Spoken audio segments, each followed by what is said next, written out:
Welcome to the deep dive. So, you might be gearing up for a major procurement meeting. Maybe you're overseeing a network of luxury spas, or you're managing an e-commerce brand that specializes in natural personal care. And yet, the one thing that could be causing you the most headaches, the biggest source of customer complaints, and the steepest drop in your repeat sales is something deceptively simple: the natural loofah sponge. It's a huge paradox, isn't it, in the natural product world? Mm. I mean, you're talking about an item that really embodies sustainability, luxury exfoliation, Mm-hmm. but if it's not cared for, it just fundamentally ruins the customer experience. Yeah. If your customers don't know how to clean a loofah the right way, that premium product you sourced just loses its integrity, and it loses it fast. And it becomes a source of negative reviews. Exactly. You get complaints about weird odors or it feeling gross, and that leads directly to people throwing it out early. And, the worst part for your bottom line is they don't come back to buy another one. And that's the core business problem we're really digging into today. Our mission is to give you, the B2B buyer, a sort of rapid, comprehensive masterclass on loofah hygiene. And this isn't just about cleaning tips. It's about understanding why this seemingly minor piece of customer education is, well, it's a non-negotiable step for maintaining brand profitability and getting the most out of that all-important loofah lifespan. Right, and we are anchoring this entire deep dive in the material science and, the operational expertise of a real industry authority, Mhm. Egexo. They're a major player in Egyptian loofah wholesale. We've gone through their professional guides, their operational reports, their quality docs. I mean, they're ISO 9001 certified. They serve over 40 countries. And their whole approach to sourcing and quality control just makes them the perfect blueprint for this. We really see loofah hygiene as the absolute foundation for a successful premium natural personal care line. Okay, let's unpack that. I think we have to start with the source material itself. Why does the Egyptian material specifically demand this kind of structured care? What makes the Egexo product better in the first place? That's the perfect place to start. So Egexo clearly uses its geography as a competitive edge. For our wholesale audience who are, focused on consistent supply and scalability, what's Egexo's positioning in the market? It seems like they're more than just an exporter. They are. They're defined by what's called complete vertical integration. And in this niche, that is a huge strategic advantage. So Egexo is a family-owned business, but the corporate export side was formalized back in 2015. But, and this is the crucial part, their agricultural expertise, the actual farming knowledge, that goes back more than 10 years before that. Ah, so there's history there. There's deep history. And that duality assures their partners that the supply chain is managed from the seed all the way to the shipment. Their headquarters is strategically located right in the Nile Delta. I mean, that's the historical and geographical epicenter of Egypt's entire loofah cultivation. It gives them, just unparalleled control over the raw material. And I imagine the numbers back that up, because for any major retail partner, scalability is everything. They need to know you can deliver. Absolutely. We're talking about an operation that's serving over 400 clients in more than 40 countries. They're selling over 1 million units every year. That kind of volume proves operational maturity. But for the procurement executive who needs that, rock-solid assurance of consistency, the key document is the ISO 9001 certification, which they got in 2022. Okay, so let's talk about that. When we say ISO 9001 for a physical agricultural product like a loofah, what does that actually mean in practice for the buyer? It's more than just a piece of paper, right? Oh, it's so much more. It's proof of formalized operational rigor. ISO 9001 is a quality management system, a QMS, and what it demands is traceability, consistency, and continuous improvement across every single process. So for a loofah, that means standardized procedures for everything, from how they select which ones to harvest, making sure they pick at peak maturity, to the cleaning and sun-drying process, and even the final cutting and packaging. It ensures that the fiber density and the size you buy in January is the exact same as what you get in October. And that consistency is it's non-negotiable for large retail partners. They can't have customer variance. That makes perfect sense. Okay, now let's focus on the actual product. We hear a lot about the superiority of the Egyptian natural loofah sponge. How do we differentiate that product from the Nile Delta, from all the generic or synthetic options out there that might look cheaper at first glance? Well, the difference is fundamental. It's actually rooted in the plant itself, Loofah aegyptiaca. Compared to generic Asian loofahs, which often have coarser, more brittle, or just inconsistently layered fibers, the Egyptian variety is structurally unmatched. The Nile Delta provides the optimal growing conditions. We're talking mineral-rich alluvial soil that's been deposited over millennia by the Nile River, combined with a perfect climate. This unique environment produces fibers with just superior density, uniformity, and flexibility. So we're talking about a denser, more uniform structure, but how does that actually translate into a better experience for the person using it in the shower? It translates directly to optimal exfoliation that's also safer for the skin. The final product hits that, like perfect balance of stiffness for exfoliation and softness for skin safety. It's incredibly effective at sloughing off dead skin cells and promoting circulation, but it does it without causing those micro tears or excessive abrasion, which is a really common complaint with low-quality or synthetic loofahs. And crucially, this superior structure also directly leads to a longer product lifespan. And that longer product lifespan, that's the key metric, right? That's what connects the quality to the value for the customer. How long are we talking about, and why does that quality actually extend the life? Well, a low-quality loofah might, fall apart or just become unusable after only a month or two. A premium Egyptian natural loofah, on the other hand, is structurally engineered to last way longer, typically 3 to 6 months. The density allows it to withstand routine scrubbing and cleaning without just collapsing. However, and this is the vital caveat that B2B buyers have to understand, that extended benefit is entirely dependent on the customer actually following the rules of loofah hygiene. You can have the best material in the world, but it will fail if it's just left permanently damp. Okay, and let's touch on the processing. How does Egexo make sure that the way they process it, the hand picking, the sun drying, doesn't compromise that natural structure? It's a process that's all about natural preservation, which, aligns perfectly with the whole plastic-free natural care movement. It starts with selective harvesting. They handpick only the gourds at their peak maturity when the fibers are strongest. The processing involves natural sun drying and these gentle mechanical techniques to separate the fiber from the seed and the husk. There's zero reliance on harsh chemical treatments or, aggressive artificial drying that can weaken the cellulose fibers. And the result is this incredibly durable yet completely natural material that even retains its own intrinsic antimicrobial characteristics. Which brings us to the core business challenge. If the product is so good, so naturally durable, why do brands need to invest so heavily in telling customers how to clean a loofah? Because the natural loofah sponge is a fibrous network. By design, it collects organic material. Think of it like a dense filter. The second you put that filter into a warm, moist shower and it starts collecting soap residue, body wash, and critically, all the dead skin cells you just exfoliated, you create the perfect, dark, warm, nutrient-rich environment for bacteria and mold to just thrive. The natural antimicrobial properties help, sure, but they cannot overcome continuous exposure to moisture and bioresidue. And that biological reality leads directly to the B2B pain point. Absolutely. It's what we call hygiene-driven perceived product failure. Mm. If the customer doesn't follow the loofah hygiene rules, they notice it starts to smell or change color or feel slimy within like 2 or 3 weeks. They don't blame their habits. They blame your premium product. And that's when you get the negative feedback, the bad reviews, the expensive customer service complaints demanding refunds, and an immediate stop to that repurchase cycle you were counting on. You're selling a luxury, durable experience. Hygiene education is the quality control you need to maintain that experience and justify the price. So the business case is clear. Education is protection. Let's get into the professional guide on how to clean a loofah and the specific steps that B2B buyers need to make sure their customers understand. Where do we start? We start with the absolute non-negotiable foundation: daily maintenance. This little 30-second habit is the single most effective thing a customer can do to dramatically extend the loofah lifespan. It prevents the initial conditions that lead to that accelerated bacterial growth. If you only tell your customer one thing, it should be this routine. Okay, so walk us through it. What are the mechanics of that 30-second ritual? What is the customer actually doing? It's 3 quick, critical steps. First, right after they finish showering, they have to do a thorough rinse under clean running water. We specify 30 to 45 seconds because it actually takes that long to mechanically flush the dense fibers. They have to use agitation, squeeze it vigorously throughout the rinse. The goal isn't just to get it wet, it's to force clean water through every fiber to push out the soap residue and those exfoliated dead skin cells. That bioresidue, that's a food for the bacteria. And step 2 is all about attacking the main enemy, standing water. Precisely. Step 2 is removing the excess water. Once it's rinsed, the loofah has to be shaken vigorously, squeezed, or even pressed against a wall. Think of it like wringing out a sponge. You want to get as much moisture out of that fibrous network as possible. This is key because bacteria need that stagnant moisture to multiply like crazy. And the third step, which I'm guessing is the one most people get wrong, is about storage.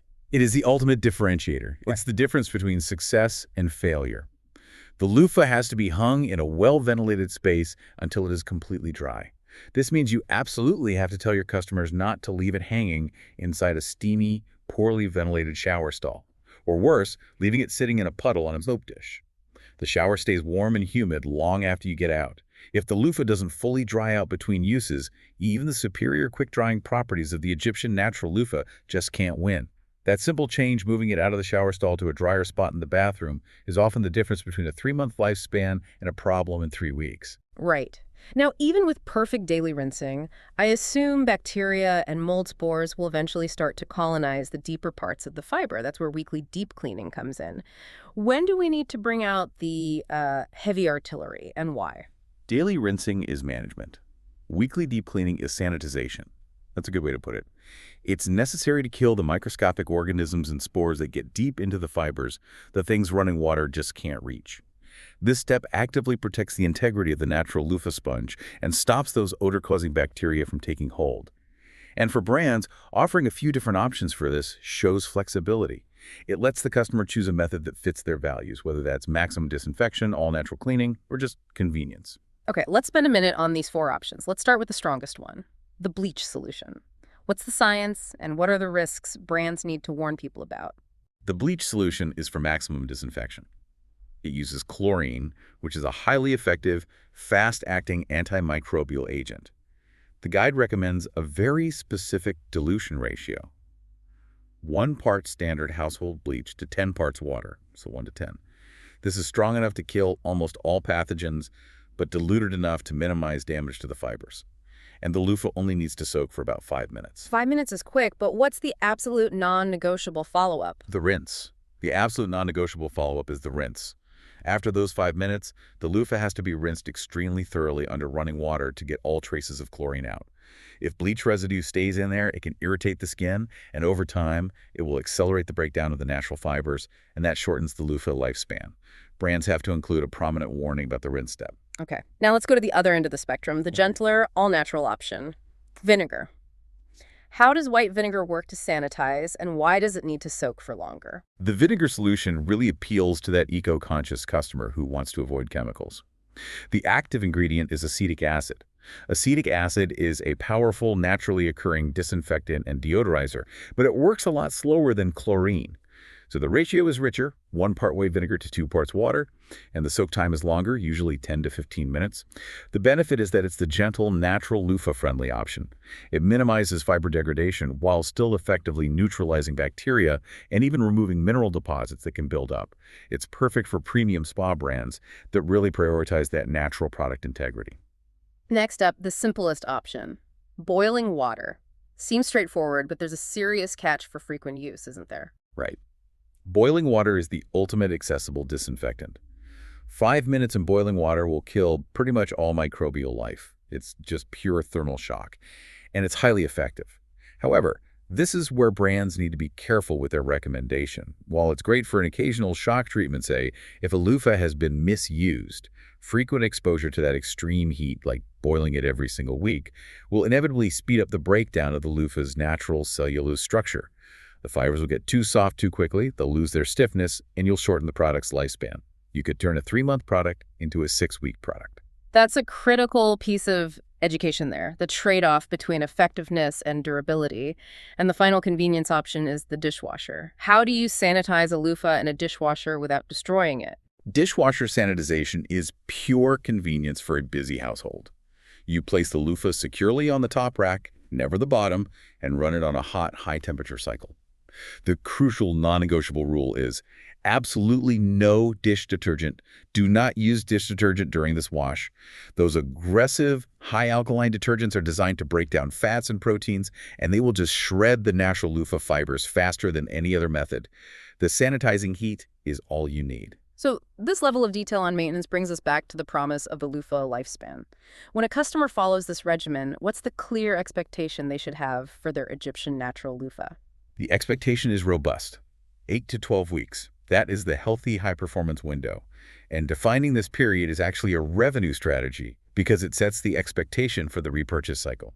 And what are the key replacement triggers? How do we empower the customer to know, objectively when the product is done, whether it's been 8 weeks or 12 weeks? There are three clear physical triggers. First, visible signs of colonization. You look for obvious discoloration or the development of mold spots, especially those dark black or green flecks that are still there after a deep clean. Second, texture changes. If the loofah loses its integrity, becomes too soft, spongy, brittle, or just stops exfoliating effectively, the fibers are too degraded. And third is the odor test. If the loofah holds on to a persistent, musty smell even right after a weekly deep cleaning soak, the bacterial colonization is too deep to reverse. It's time to retire it. So can we wrap this section with a simple rule of thumb, something that B2B brands can confidently print on their care cards based on how often people use it? Yes. For customers who are daily, vigorous users, the suggested replacement window should be shorter, maybe every 6 to 8 weeks. They're just putting maximum mechanical wear on it. For occasional users, maybe someone using it 2 or 3 times a week, they can confidently stretch that lifespan out to the 10 or 12-week mark. By setting these specific usage-based expectations, you are actively framing how the consumer sees the product. You turn a consumable item into a reliable, recurring revenue stream. Now we're moving from product science to pure business strategy. For a procurement manager, this question is central. How can we actually quantify the savings and the ROI that comes just from teaching customers how to clean a loofah? Is the benefit just in better star ratings, or are there real tangible cost savings? The savings are absolutely tangible and quantifiable. Yes, the improved star rating is crucial for front-end sales, but the financial impact is immediate. The first thing is the reduction in complaints and returns. We estimate, based on customer service trends for personal care products, that a good hygiene education program can cut down on product-related returns, the ones claiming it's defective or smelly, by 15 to 25%. Wow, a 15 to 25% reduction in product loss and the associated labor costs for customer service. That's huge. That immediately boosts your margins. It does. It saves you the cost of the item you have to refund, the cost of processing the return, and the labor hours of the agent who has to field the complaint. And beyond just cost reduction, the second major benefit is creating those predictable repurchase cycles. If you successfully teach the customer that their Egyptian natural loofah has an 8 to 12-week loofah lifespan, you are effectively setting up a built-in replacement window. You can then automate your marketing like an email reminder at the 7-week mark to trigger a repurchase right when they need it. That maximizes lifetime customer value. So this is where practical implementation becomes key. How can B2B buyers, the retailers, the spas, the e-commerce brands, how can they efficiently and cost-effectively deliver this education to stand out from competitors who just ship a box? Differentiation comes from adding information value. The source material outlines 4 essential ideas here.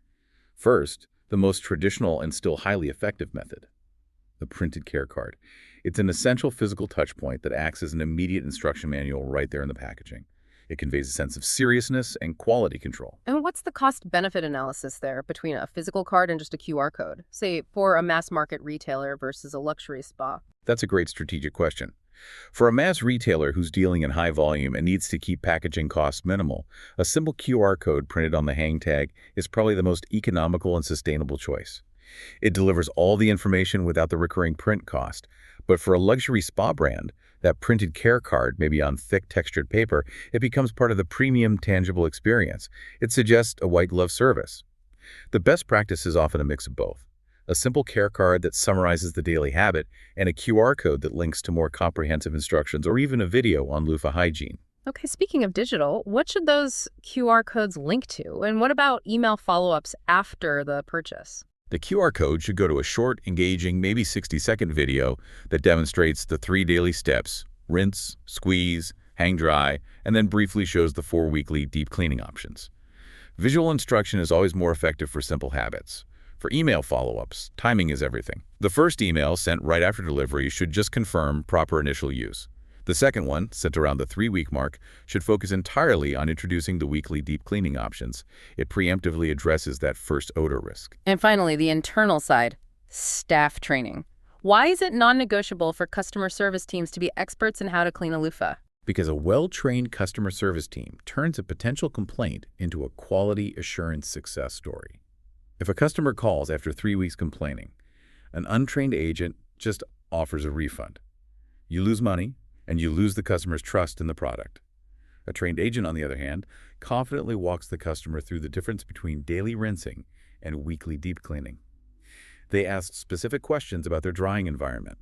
That confident, knowledgeable approach reinforces your brand's authority. It often solves the problem immediately, and it saves the cost of the refund while actually increasing the customer's loyalty. It shifts the burden of failure from the product to the maintenance routine, which is where it often belongs. And this brings us to the strategic value of sourcing from an Egyptian loofah wholesale expert like Egexo. Their value add goes way beyond just applying the raw material. It's about manufacturing flexibility. They offer comprehensive private label and customization services, even with what seems like relatively low minimum order quantities. That flexibility must be a huge draw for smaller, niche brands. Oh, absolutely. The minimum order is typically between 500 and 1,000 units for custom designs. That low barrier lets brands test specialized products for their target market without a massive initial investment. It's a key differentiator from brokers who demand huge volumes for any customization. So let's talk about those customization examples.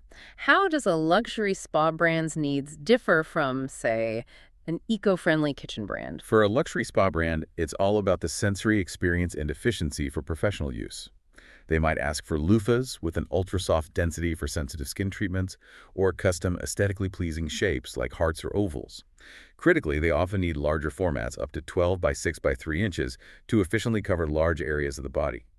The customizations are all about enhancing that feeling of luxury and professional utility. Okay, contrast that with the more utilitarian focus of kitchen brands. Kitchen brands are all about abrasive performance and replacing synthetic sponges, so they need loofahs with a much higher fiber density for tougher scrubbing. They'll want rectangular scrubber pads and specialized designs like cup scrubber sticks, which attach a high-density loofah to a wooden handle for cleaning deep glassware. The customization here is driven entirely by function and density. Comfort is irrelevant. Cleaning power is everything. It's fascinating how that one natural fiber can be adapted so dramatically. You also mentioned the pet industry. What are the specific needs there? Pet brands need something in between. They need softness for gentle grooming and bathing, but also durability to withstand regular wet use. They often request specialized, softer loofah pieces attached to ergonomic handles, like a round wooden handle pet scrubber, making it easy for owners to maneuver while providing a gentle exfoliation that removes loose hair without irritating the pet's skin. Egexo's ability to pivot its manufacturing process to meet these very specific density and shape requirements across such diverse industries, that's their primary strategic value add. All right, moving to the operational side, let's explore the financial impact of Egexo's supply chain structure. They really emphasize their direct farm-to-export model. What's the economic advantage of that vertical integration for the international wholesale partner? The economic advantage is direct cost savings, and is secured by eliminating complexity. Since Egexo controls the entire process, from the moment the seed is planted in the Nile Delta soil, through the harvest, the processing, and the final packaging, they effectively eliminate the middlemen. This means buyers are getting manufacturer direct pricing. And what does that actually mean for potential profit? I mean, we're talking about significant margin increases here. We are. The sources indicate that by bypassing all those layered brokerage and distribution networks, strategic wholesale partners can achieve gross profit margins that are 60 to 100% higher than if they source through conventional channels. For a high-volume retailer, that kind of competitive wholesale pricing transforms the loofah from a low-margin accessory into a high-margin, predictable performer. That direct link guarantees both material quality and superior profitability. We talked earlier about their history, that 10-plus years of family farming knowledge before the 2015 corporate founding. Why is that timeline so strategically reassuring to a major international partner? It's all about supply chain stability and mitigating risk. New companies often struggle to secure consistent, high-quality agricultural supply. By emphasizing their generational knowledge of growing the finest loofah in that specific region, Egexo assures partners that the underlying raw material expertise is deep, inherited, and just completely reliable. That deep heritage, combined with the hard-won ISO 9001 certification from 2022, creates this powerful message. They have both traditional agricultural mastery and modern corporate process rigor. Okay, let's get into the nuts and bolts of international trade. Importing natural agricultural products, especially into strict markets like the EU or North America, can be risky because of customs. What specific documentation support does Egexo provide that simplifies and de-risks that process for the buyer? This is where a professional supplier really proves their worth. Importing agricultural goods requires specialized documentation that has to be perfect. Egexo proactively handles all the necessary export documents for their partners, and the single most critical piece is the phytosanitary certificate. Okay, break that down for us. What is a phytosanitary certificate, and why is it the biggest hurdle for customs clearance of natural plant materials? A phytosanitary certificate is an official document from the exporting country's plant protection organization.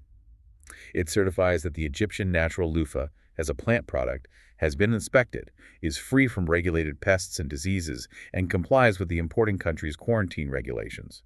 Think of it like a passport for the plant material. If the certificate is missing or incorrect or incomplete, the shipment will be detained at customs.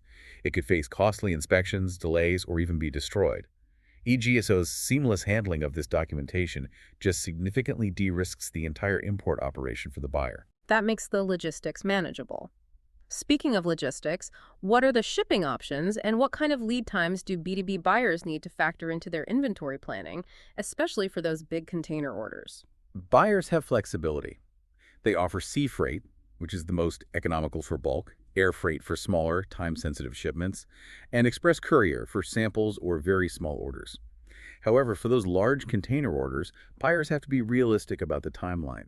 The standard sea freight transit time alone is 20 to 30 days. When you factor in production time, documentation, port transit, and final delivery to the warehouse, the total realistic lead time for a big container order is typically 4 to 6 weeks. Strategic inventory planning based on that 4 to 6 week window is essential to avoid stockouts. Finally, the sustainability narrative. The demand for the natural loofah sponge is so tied to the global plastic-free movement. How does Egexo position its product and operations as a leader in this eco-friendly revolution? They position themselves as a model of genuine, verifiable sustainability. The most obvious point is the product itself. It's 100% biodegradable. It decomposes naturally in soil in about 30 to 90 days. That's a stark contrast to those synthetic plastic mesh poofs, which take centuries to degrade. But their commitments go deeper than just biodegradability, right? They talk about zero waste production, carbon neutral ambitions. Absolutely. Their processes aim for zero waste production. The entire loofah gourd is used. The valuable seeds are saved and replanted for the next season, and any organic waste like the husk or processing residue is composted and returned to the soil as fertilizer. It's a cyclical approach that minimizes the environmental footprint. And on top of that, they're actively pursuing carbon neutral ambitions. They use solar-powered facilities for processing, which drastically cuts energy consumption. And something that's often overlooked, the loofah plant itself sequesters a significant amount of CO2 as it grows so rapidly. This whole system approach, low-impact farming, solar power, zero waste, makes the Egexo loofah a powerful asset for brands that need to meet high ESG reporting standards. They also prioritize water conservation, citing a verifiable 40% reduction in water usage compared to traditional methods. So in essence, the buyer is getting a superior product that also actively supports and strengthens their brand's sustainability story rather than creating a PR risk. Precisely. They've successfully combined the inherent eco-friendliness of the loofah plant with the operational consistency required by modern, sophisticated B2B supply chains. This has been a fascinating deep dive. If you're operating in the B2B personal care space, whether you're a procurement specialist, an e-commerce brand manager, or a luxury spa owner, the central lesson is clear. Mastering and communicating how to clean a loofah is not trivial. It's the single most important quality assurance step you can take. It directly influences customer satisfaction, it minimizes costly returns, and most importantly, it establishes predictable, recurring revenue built on defined replacement cycles. The competitive edge in Egyptian loofah wholesale really comes down to three things now. Material superiority, which you get from the authentic Nile Delta material, operational reliability, which is assured by that ISO-certified consistency, and transparent logistics, which minimizes risk through proactive documentation like the phytosanitary certificates. That combination just assures long-term profitability and success for their partners. But I think the most provocative takeaway from all this, the one that encourages us to look years into the future, is that the humble natural loofah, it's not just a cleaning tool. It's a foundation for next-generation sustainable technology. It truly is. The source materials note that Egexo is already supplying loofah fiber for advanced research. And this research is focused on extracting and using loofah cellulose for things far beyond scrubbing. Scientists are exploring how to process loofah cellulose into advanced biomaterials, like hydrogels for complex biomedical applications, think wound dressings, and even tissue engineering scaffolds. And on top of that, they're developing loofah-based biodegradable materials for sustainable protective packaging. Imagine natural compostable cushioning to replace synthetic foams and styrofoam in shipping. Wow. So the loofah is actually transitioning from a traditional bath accessory to a high-tech, sustainable raw material source for CPG and biomedical innovation. Exactly. It really encourages you, the listener, to consider the broader scope of natural fibers. This isn't just about eco-friendly exfoliation anymore. It's about seeing these natural plant structures as the building blocks for the future of material science. How will your brand leverage these natural, rapidly renewable cellulose fibers to reshape markets beyond the bath and kitchen? That's the strategic question every forward-thinking B2B leader should be exploring right now.